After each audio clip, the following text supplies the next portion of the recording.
সবথেকে একটি গুরুত্বপূর্ণ বিষয় হচ্ছে ইতিহাস। তো মাধ্যমিক পরীক্ষা সামনেই চলে এসেছে আমাদের। তো মাধ্যমিক পরীক্ষার্থীদের জন্য 2024 সালে যারা মাধ্যমিক পরীক্ষা দিচ্ছ তাদের জন্য ইম্পর্টেন্ট সাজেশন নিয়ে হাজির হয়েছে বিজি মাস্টার গাইড চ্যানেল।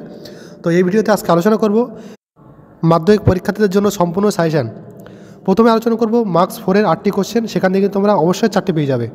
এবং তারপরে চ্যাপ্টার ওয়াইজ কিন্তু আমি গুরুত্বপূর্ণ আরও কিছু কোশ্চেন আলোচনা করছি। প্রথমে তোমরা খেয়াল করো মার্কস 4-এর কোশ্চেনগুলো। 1 নম্বরে, সাঁওতালরা বিদ্রোহ অথবা সশস্ত্র বিদ্রোহ করেছিল কেন? 2 নম্বর কোশ্চেন, নীল বিদ্রোহে বাংলার শিক্ষিত বুদ্ধিজীবীরা কীরূপ ভূমিকা পালন করেছিল? 3 নম্বর কোশ্চেন, জুনাগড় ও হায়দ্রাবাদ কীভাবে ভারতের সঙ্গে যুক্ত হয়? এটা কিন্তু ইম্পর্টেন্ট কোশ্চেন, স্টার মার্ক দিয়ে রাখবে। 4 নম্বর কোশ্চেন, উদ্বাস্তু পুনর্বাসনে ভারত সরকারের ভূমিকা লেখো।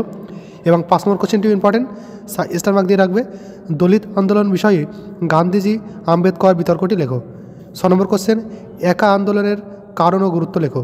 7 নম্বর কোশ্চেন, বাংলার কারিগরি বিকাশে বিটিআইয়ের ভূমিকা লেখো। এবং 8 নম্বর কোশ্চেন, 1857 সালের বিদ্রোহের জাতীয় বিদ্রোহ অথবা সমস্ত শ্রেণীর বিদ্রোহ বলা যায় কি? এ হচ্ছে মোট 8টি কোশ্চেন 4 নম্বরের। এর ভিতর থেকে কিন্তু তোমরা মার্কস 4-এর 4টি কোশ্চেন অবশ্যই পেয়ে যাবে।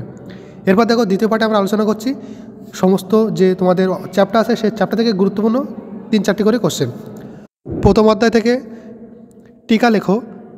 1 নম্বরে নারী ইতিহাস ও নতুন সামাজিক ইতিহাস বা সামাজিক ইতিহাস। 2 নম্বর কোশ্চেন, ইতিহাসের উপাদান হিসাবে জীবন স্মৃতি 70 বছর ও জীবনের ঝড়পাতার গুরুত্ব আলোচনা করো। 3 নম্বর কোশ্চেনটি স্টার মার্ক দিয়ে রাখবে, সোমপ্রকাশ অথবা বঙ্গদর্শন পত্রিকার তৎকালীন বঙ্গ সমাজে জাতীয়তাবাদ উন্মেষের কীরূপ ভূমিকা গ্রহণ করেছিল। এরপরে দ্বিতীয় অধ্যায়, 1 নম্বর কোশ্চেন, স্বামী বিবেকানন্দের নব্য বেদান্ত সম্পর্কে আলোচনা করো। 2 নম্বর কোশ্চেন, উচ্চশিক্ষা অথবা চিকিৎসাবিদ্যার বিকাশে কলকাতা বিশ্ববিদ্যালয়ের অবদান লেখো। 3 নম্বর কোশ্চেন, নারী শিক্ষার প্রসারে ঈশ্বরচন্দ্র বিদ্যাসাগরের ভূমিকা আলোচনা করো। এবং 4 নম্বর কোশ্চেন, টিকা লেখের মধ্যে বামাবোধিনী পত্রিকা ও গ্রাম বার্তা প্রকাশিকা। তারপরে 3 নম্বর অধ্যায় থেকে তেমন কিছু কোশ্চেন রাখা হয়নি। 4র্থ অধ্যায়ে আমরা চলে যাই। 1 নম্বর কোশ্চেন, জাতীয়তাবাদ বিকাশে আনন্দমঠ উপন্যাস অথবা বর্তমান ভারত গ্রন্থের ভূমিকা লেখো। পরে কোশ্চেন, 19 শতকে জাতীয়তাবাদ বিকাশে ভারত মাতা চিত্রটির ভূমিকা আলোচনা করো। পরে 5ম অধ্যায়, বিজ্ঞান চর্চায় বসু বিজ্ঞান মন্দিরের ভূমিকা লেখো। নেক্সট, টিকা লেখো জাতীয় শিক্ষা পরিষদ। তারপরে শ্রীরামপুর শিক্ষা প্রেস কীভাবে মুদ্রণ প্রতিষ্ঠানে পরিণত হয়। তারপরে 6ষ্ঠ অধ্যায়, 1 নম্বর কোশ্চেন, বঙ্গভঙ্গ বিরোধী আন্দোলনের প্রতি কৃষক শ্রেণীর আগ্রহ ছিল না কেন?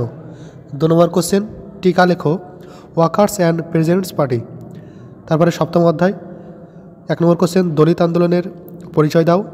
2 নম্বর কোশ্চেন, সশস্ত্র বিপ্লবী আন্দোলনে ছাত্র সমাজের ভূমিকা লেখো। তারপরে কোশ্চেন, টিকা লেখো বেঙ্গল ভলেন্টিয়ার্স।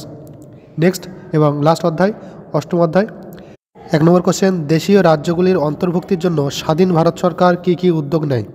2 নম্বর কোশ্চেন এবং স্টার মার্ক দিয়ে রাখবে ইম্পর্টেন্ট কোশ্চেন, নেহেরু লিয়াকাত চুক্তি অথবা দিল্লি চুক্তি সম্পর্কে যা জানো লেখো।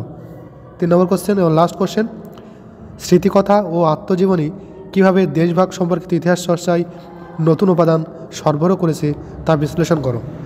এই ছিল গুরুত্বপূর্ণ ইতিহাসের সাজেশন মাধ্যমিক পরীক্ষাদের জন্য। তো আশা করা যায় এখান থেকে তোমরা হুবহু কমন পাবে এবং তোমার বন্ধুবান্ধবদের মাঝে এই সাজেশনটি শেয়ার করবে, তারাও যেন ইম্পর্টেন্ট সাজেশনটি পেয়ে যায়। তো আজ ভিডিওটি এখানে শেষ করবো, দেখা হবে নতুন করে একটি ভিডিওতে। Thanks for watching busy master guide.